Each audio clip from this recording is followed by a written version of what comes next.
haven't studied for months, it'll be fine. You know, if I were to do a double eye check ride, I'm sure there would be questions that I would have to look up, which is why we have that. Okie dokie. So, Miss Lydia, you're a private pilot. Yes. So you've been through a check ride before. I have. Yes. And so you're familiar with that environment. Evaluation of your skills, abilities, and knowledge. There are 3 outcomes for a check ride, right? The first is what we're hoping for, which is a letter of approval, and you get issued your temporary airman certificate with your instrument rating on it. Another is a discontinuance. And what do you know about a discontinuance? A discontinuance means that I could decide to discontinue if I needed to for any reason. Say I was feeling tired or not 100% that day, or just so I just wanted to pause it and we could pick back up at another day and or time. Or if something happened with my plane, say like we get out there and something in 91205 is not operational for PFR or IFR, then I could discontinue it. So it's not a fail, we're just gonna pick it back up on another day. Right, exactly. Or on forecast weather. So basically, you know, emergency, unforecast situation that prevents you from continuing the check ride. And it doesn't count against you, like you said. It's just everything you've done up to that point you get credit for, and then you just have to reconvene at a later date. You can always keep a discontinuance in your back pocket if your belly starts to not feel so good when he starts asking you some hard questions. Okay. And then the last option is potentially a letter of disapproval, which is no big deal. It happens often. And it just basically says there were a couple of things that were unsatisfactory per the ACS, and you just need a little bit more training, a little bit more review, and then you can come back together within 60 days, have credit for everything you've done up to that point, and just do what you need to do again. Perfect. I didn't know it was 60 days, so that's good to know. It's 60 days, yeah, 60 days. So when you show up for your check ride before the test even begins, the examiner is going to verify your eligibility for the check ride and the aircraft's airworthiness. Okay. And again, the check ride hasn't begun at that point. He may ask you some questions or ask for some insights or where things are, or you know, ask you to point to things in your logbook or the maintenance logs.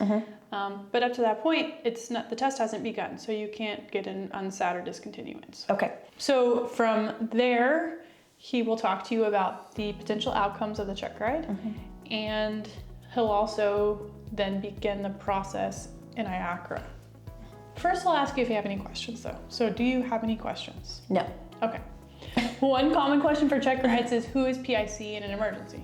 Oh, okay. But that's something that we would go over with the DPE, correct? So do I need to come to the DPE and say I will be PIC in the event of an emergency? It's the assumption. Okay, yeah, so I would assume that I would be PIC in the event of an emergency, but I would ask the DPE to help me with emergency checklists. Yeah, absolutely. Or run communications while you fly the plane and get it where it needs to go. Yeah.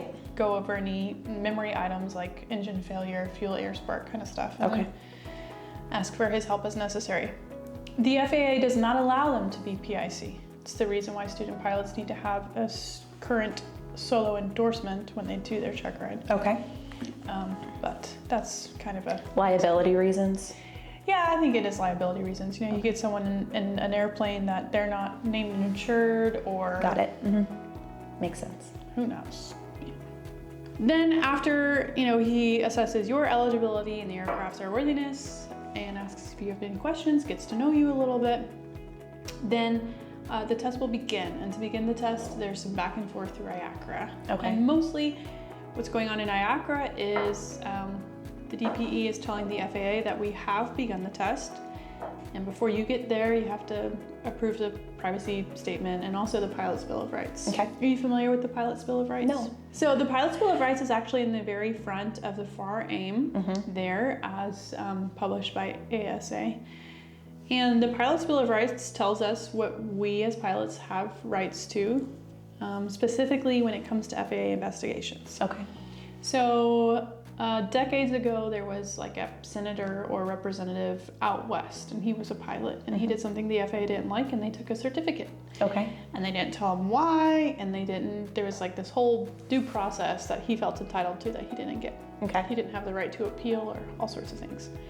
So he wrote the bill that became the Pilot's Bill of Rights. It became law. And basically what it says is anytime you're being investigated by the FAA, you have a right to know that you're being investigated. You have a right to appeal it, and it outlines the process and all all sorts of stuff. Okay, excellent. Why do you think you have to sign that you have seen and received a copy of the Pilot's Bill of Rights before your check ride? Just in case anything happens on the check ride and you're with somebody who is with the FAA, so if he finds that you're maybe not being unsafe or satisfactory for even just your private pilot certificate, he or she could do something about that. So you have to know what your rights are. Exactly. Okay. And the practical exam in and of itself could be said to be an investigation of your skills, knowledge, and ability. Yeah. Because the examiner represents the FAA and he's there to kind of do a little investigation. Yeah, make sure you're being safe. Yeah. Yeah, and that you have the skills you need to exercise the privileges. So you'll do a little bit of back and forth in IACRA, and then the test will officially begin. Okay. And what document does the examiner use to administer the test? The ACS. Yes, which is Airman Certification Standards. Now, within that document, we have a lot of really great information because it tells us the whole check ride. Every potential item that we could be assessed on is within the Airman Certification Standards. And the last one I saw, now it's been a while since I've looked at it, but I don't think it's been updated since 2018. Is that correct? The newest one became effective June 1st of this year, 2024. Okay, I looked online and I couldn't find it, but I didn't really? look that hard. Yeah. So. Yeah, the last one you would see would have said June 2018. Yeah. The newest one says November 2023. Okay, I need to find that one. So you definitely want that one because it does have some changes. Okay. Most notably, the biggest changes in the instrument are familiarity and use of electronic flight bags. Okay. And those show up again and again through a bunch of different tasks. And then it's also expanded a little bit on the weather knowledge and weather products. You love that. I love that. Yes. Yes. So there's some good changes that have been made to kind of reflect the needs of the industry. Okay. Which is good. So Airman Certification Standards is split up by different areas of operations. And then within that, there are different tasks. So the oral portion, what we refer to as the oral portion of the practical exam, is covered by areas of operation 1 and a portion of area of operation 2. But your examiner will also tell you that the oral never ends, right? There is a portion that's actually sit down where it's open book and you have the ability to look up at your references as necessary. But when we're flying, there's information that we need to know as well. Absolutely. And when we're flying, we can't press the pause and look up 91-175 and see, can we land right now? And when we fly, you do that to me all the time and distract me. So I'm used to it.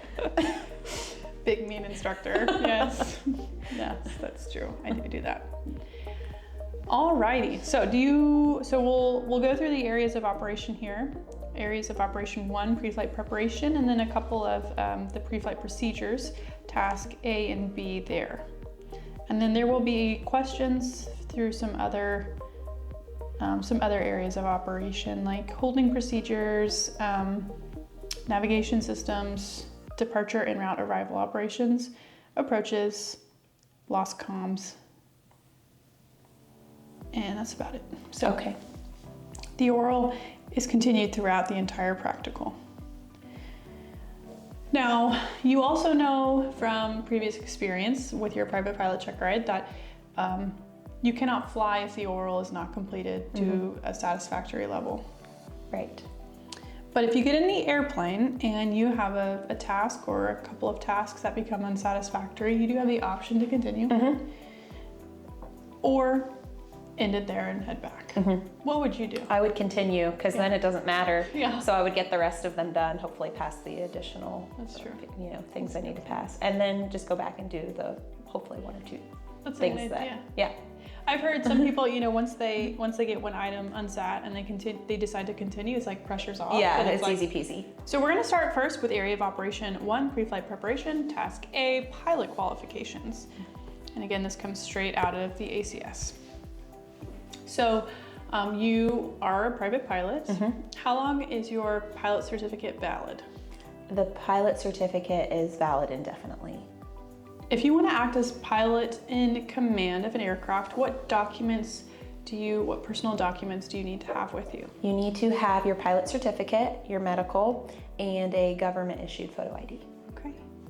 How long is your medical certificate valid? So I have a 3rd class medical, and it is for 5 years based in calendar months, so 60 calendar months. Okay. Right? Yep. Did the math. Yep.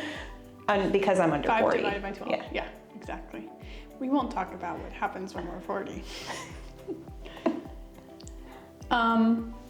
What must you have in terms of recency of experience to act as pilot in command? So we're talking about privates right now. So you need to have your biannual flight review or have completed your check ride within the previous 24 calendar months. And if you are going to be flying passengers, you have to do 3 takeoffs and landings within the preceding 90 days. Okay, good.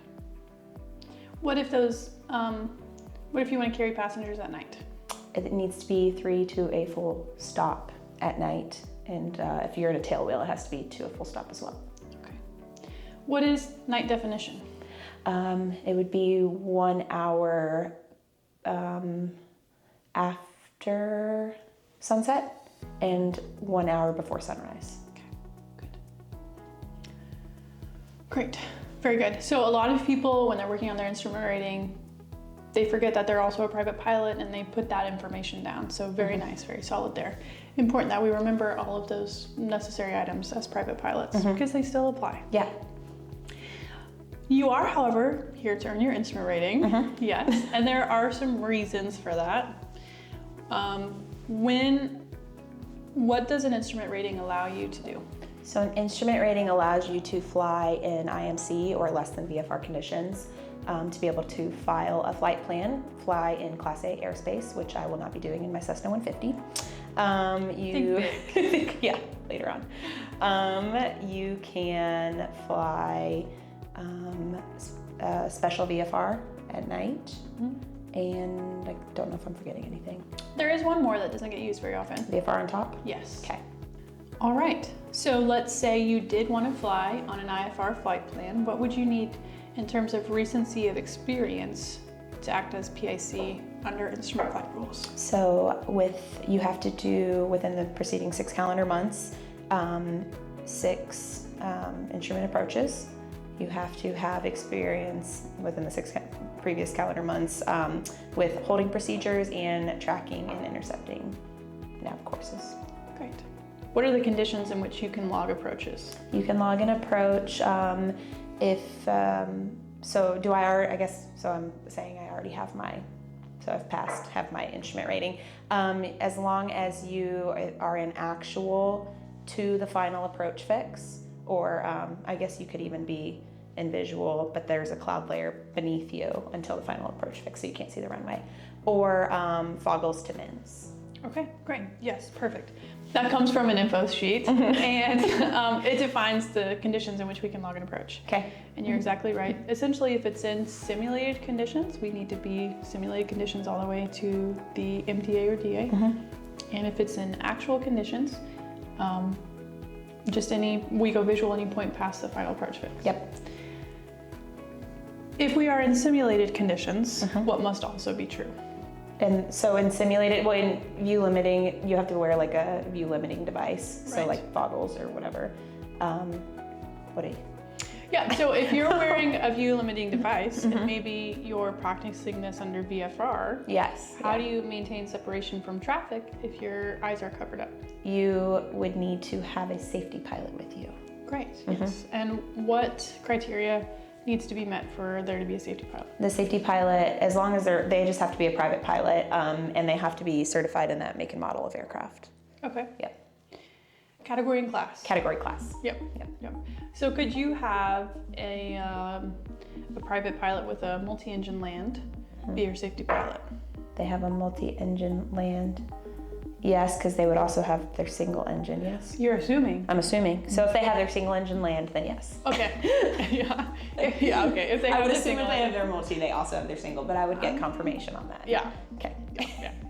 And also they their always. medical has to be current and all that stuff. Right. Too. Yep. They have to be able to act as PIC as well. Right. Because they are in charge of maintaining separation. Right. Yeah. Okay.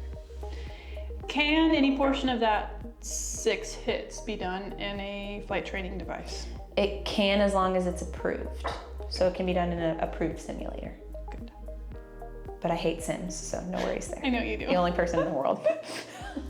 A lot of people dislike simulators, but I think you just have bad luck with it. Yeah. You look at them and they like fry.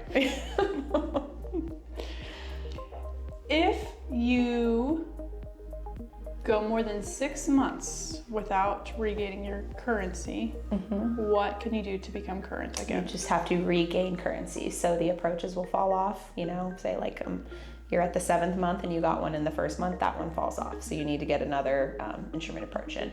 And after the 6 months, you'll have to go with a safety pilot or like a CFII. But once you pass 12 months, you have to get an IPC with a CFII or DPE or somebody approved by the FAA. Good. Now, you aren't responsible for this information, but I think it's important that instrument-rated pilots are familiar. Do you know what's included on an IPC? I do not, but I know it's in the back of the ACS. Yes. But if you ever do have to go for an IPC, you want to review that, and then, when you interview your CFII, you want to ask them, what do you do on an IPC, and make sure that it matches. Okay. Because you don't want to do an IPC that's not really an IPC. For sure. So let's say that today we complete a lot of approaches. We do like 4 approaches today, and you've already done several this month preparing for the check ride. When is the last day that you would be current to fly? Today is December 12th, sorry, 10th. When's the last day you would be current to fly under IFR? It's December 12th, and we did so it would be whenever 6 months from the approach previously was. Yes. My previous 2. Okay. So let's see, December, January, February, March, April, May, including December, January, February, March, April. So we'll say May-ish. Yeah. Yeah, so we'll get into April. Let's say, it's winter in Kentucky, weather sucks, you haven't been able to fly IFR practice approaches or anything. Okay. Now you have a really nice warm day in April, ceilings are 1,500 feet, and you wanna get up and go visit some family or something. Okay. Could you legally fly? Legally, you can, yes. Yes.